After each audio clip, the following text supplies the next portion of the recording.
Monster Radio RX 93.1. Time for the top 10 for today. This is so bitin because we have a special guest in the booth. I know. We I'm have still here, Hans. Toni Alive. Gonzaga.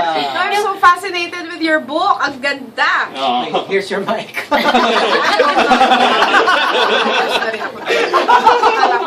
You need a mic.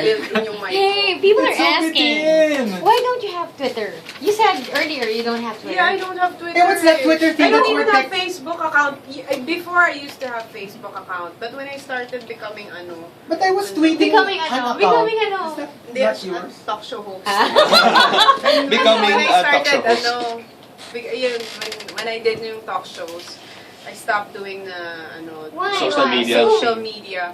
Because I don't want to be bombarded just because I gave an opinion about something. Right. I don't want to change my ideas, my principles, my values just because I want to compromise on what other people would want to hear from me. Right. Right. Kasi before, I got so affected already na, but you can mag-comment or there are other artistas na, of course, in the buzz, you can't avoid na you'll give Yeah, your own you'll give- opinion about Yeah, a of certain course. topic or a certain issue. Tapos ibobombard ka ng mga fans. Tapos Yeah. after a while, next subject na or next week, if you discuss pag na-discuss na yung issue na yon, yung sobrang careful mo na you want to please them, that Yeah. you lose your That you identity, lose your identity. you lose yourself, you lose your own voice. So, parang yan lang. Well, there's one on Twitter. I just saw it. @_ I'm Toni. No, May mga ganon, may mga This is not you. Well, naka-private siya eh. Oh, that's Pero not it's your me. pic. That's not me. One time nga sa Kuya Kim, sabi ni Kuya Kim, ikaw I'm following you. Sabi ko, Kuya Kim, don't follow me. Wala akong Twitter. Sino yun? In-invite ako ang Toni Gonzaga, finalo ko. Sige ko talaga, Kuya. At least that sets the record straight. No, Right. or Facebook either. So no Facebook, no Twitter. No. But Hindi wow, ako active sa social media. But before you went into into May being a talk Instagram show. pala ako, yung pala. Ayun. At least on Instagram is photos. Maganda kasi sa Instagram. I mean, you just post a picture. It doesn't get you in a lot of trouble. Kahit walang That's words. true. Diba? Kahit walang Masyadong words, diba? maraming bashers. Hindi lahat, Yeah. hindi lahat ng mga bashers nakaka-afford ng Android.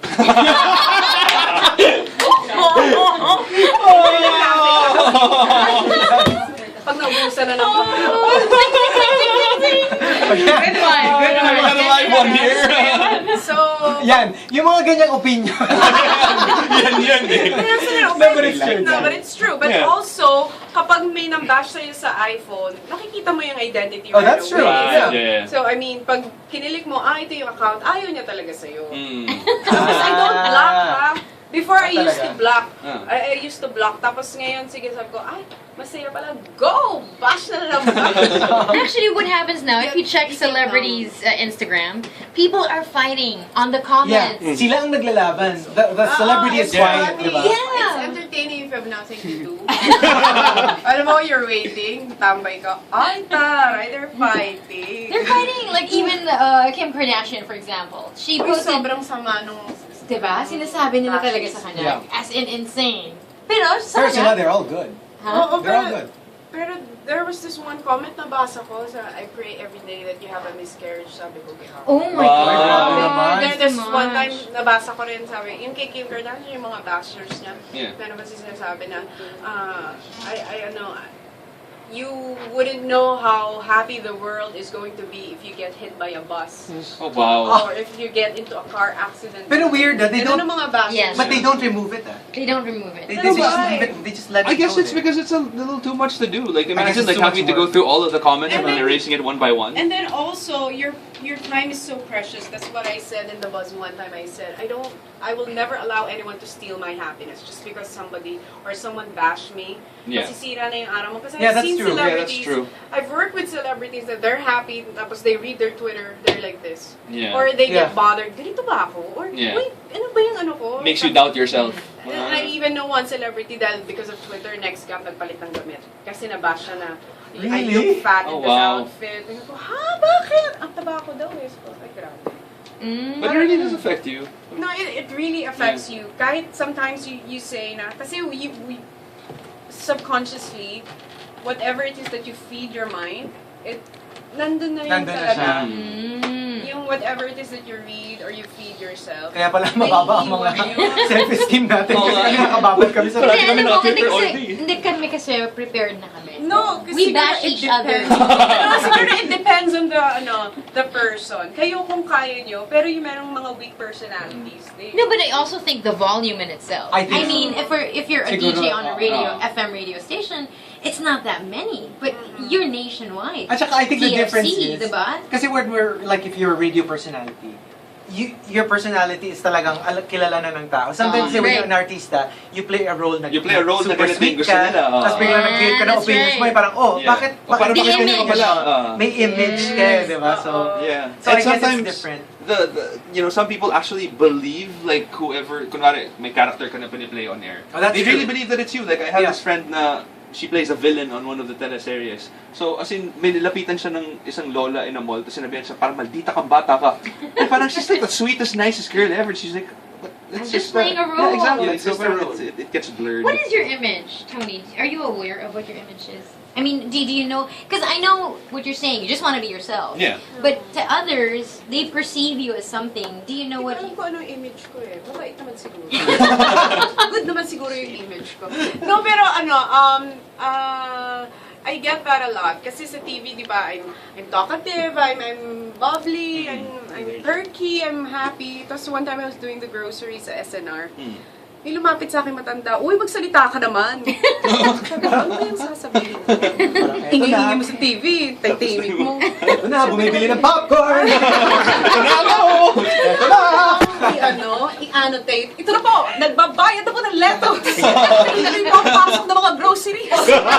Kasi di ba sa PBB, nag-annotate ako. Yeah. So, isip niya, I was going to annotate say- ka naman dito sa SNR. Kasi Parang may narrative. kung si Del, kilala ka niya from The Buzz, ako kilala kita from PBB. Oo. Kasi I watched that a lot. And ako, ano kasi is you're like the, parang, Strict.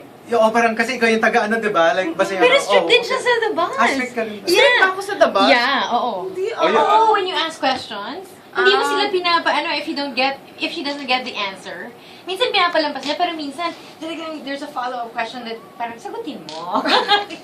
Oo, pasensya No, na pa, it comes as- with a job. No, but Yeah. as a viewer, I respect that. Kasi syempre, celebrities will always try to downplay things. Yeah, or dodge If- questions. Dodge questions. If you're the interviewer, you're supposed to be the mouthpiece of the people watching. Okay, Kasi, here's my question. Kasi ikaw, taga-tanong ka ng questions and you want them to answer the questions. But, of course, you are also a celebrity. Yes. So, I've has it- experienced that. Kaya Have alam you ko been yung- na parang hindi ka makabigay ng safe answer kasi you know for a fact you It ask will get questions. you. So parang unfair if bigla think- suddenly ayaw kong sumagot. I think may advantage and may disadvantage. Advantage is, pag sumagot ang isang celebrity, alam ko yung question na alam ko yung sagot ng generic. Generic. Alam Yeah. ko yung, alam ko yan, sinagot ko Ah, yan. sinabi ko na yan dati. Parang it takes one to know one. Ay, diba? Super friends lang po. Ayun. Super close lang po talaga. Ah. Sabi ko, alam ko na yung mga generic na yun. So you try to find a way to make them, to get the answer from them. Maybe you cannot really get the 100% honest answer, but sometimes I get the 70%. Hindi, pero ikaw, Nadudulas. what if you want to Yes, have, it's true. what if you don't want to answer a question? Kunyari, ikaw naman ang tinatanong. But I respect my guests when they say, I'm sorry, Tony, I really cannot answer that. If they say it straight to my Straight face up. na, Right. I can't answer, I'm sorry, I cannot. Rather than giving you a fake answer. But when they give me a fake answer, as they try to get out of the question, Right. I will always get back. what do you like more? Dapat we should ask her like for tips para pag ginigrill natin si Chico. Ay nako. Meron na tayo mga... Hindi, did you ever have a showbiz friend na yung medyo nag-grill mo siya tapos off cam it's like, Tony naman, ba't mo naman ako inipit ng gano'n? Wala naman ganon. Wala I naman. think yung They all understand 3 years naman. ago, the first time pumasok ako sa Buzz, my first ever guest was Piolo. Was Piolo, and at that time, hindi pa sila out talaga ni Casey. I mean, the relationship was still secret. Yeah. So yun. Medyo nag-grill ko siya. Nag-grill Medyo may nadulas siya ng konti na slight lang na napaamin siya. Right. Parang kinurot niya ako. Grabe ka! Grabe yung ginawa mo! Parang ginanon niya ako sa arms niya na after ng commercial gap. Parang pinoke niya ako. Grabe ka, Tony. Sabi ko, trabaho lang. do you Walang like personality. do you like asking questions or do you like answering questions? before, I don't care. Gusto bigla before. Akala ko paano yung sasabihin ko. I don't care. Before, I used to not care about issues. Wala akong pakialam sa issues ng artista. Kasi may sarili akong buhay, may sarili akong pinoproblema. Tapos, after doing the bus for 3 years, actually, there's gonna be a big change that's gonna happen sa Sunday afternoon ng mga viewers ng Kapamilya. Naku, hindi na ako talaga Ay, makakaalis nako. ng So, hindi ko na alam. Hindi ko na talaga alam kung ano mangyayari. But yun lang, papaalam ko in advance. Okay. Anyway, before, I really used to not care about mga questions, yung mga buhay na artista. Tapos, when I got into the buzz, sabi ko parang, you have to care for Yeah, that. Kasi yeah. if you're not interested, you will never be interesting. That's true. For you to be interesting, you have to be interested in You have to different want to know. subjects. You would want to know what's going on. Tapos parang it's like a baptism of fire, ha? Kasi you were filling the shoes left, vacant by Chris. Oh, but Ate Chris. Yeah, by Chris Aquino. And then, she's so interested in so many things. Oo. And then, of course, it couldn't be helped that you were going to be compared. Pero wow, it's been 3 years. It's been 3 years. Grabe. And then, Okay, I cannot talaga. I think I cannot replace her. Nobody can replace her. No one can fill in her shoes. We can only parang add whatever it is that she has contributed to the show. It will Right. remain that way because she was one of the original hosts of that show. And alongside yung mga ibang mga dumaan, sila Christopher Min, Yeah. sila Right, right. the others. Ang dami pang nag-host ng The Buzz. So, but isang host lang talaga ang who remained the same, Tito Boy. I From know the that. beginning up to now, up to the end But talagang siya pa rin. do you have He's like- the authority talaga. Do you have like friends or relatives who come up to you and say, Uy, anong chismis kay Uy, ano ba ganyan? talaga yung nangyari? Hindi, Do they ever? After doing The Buzz, ngayon parang Talagang lahat like- ng mga, even yung mga people, like, sometimes new people na I meet, uy, sila na ba talaga? Oo. Ganyan. So, hindi ko rin po talaga alam. hindi po kasi nang deny. Yeah. Nice. Oh my gosh, this is so I bitin. know, bitin. Sobra. You know, we So should have many you back questions. some other time. But, Naku, pero mahirap gisingin to. We're very lucky that she was Actually, that's here true. today. thank you 'Cause we know you how- so for much. dropping We know Oh, how- thank you so much also for your time. And I love talking to you guys. Masaya naman pala yung podcast ng dalan. Diba? Masaya naman, Marty. Pero try mo na mga 6 a.m. Oh my goodness. Ayan. Yun ang challenge.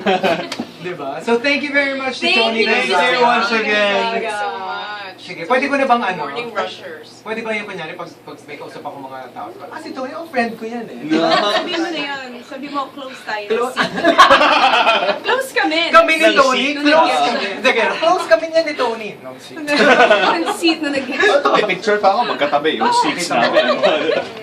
Alright, well, thank you so Thank you, much. thank so you. much, Gino, Chico, and Delamar. Thank you very much. Chico and Delamar, grabe. There you go, and well, thank you for joining us. We'll be back tomorrow. We'll see you guys tomorrow. Up next, we've got Rico and Fran for Live Wire. Stick around. Goodbye! Bye, guys. Thank you.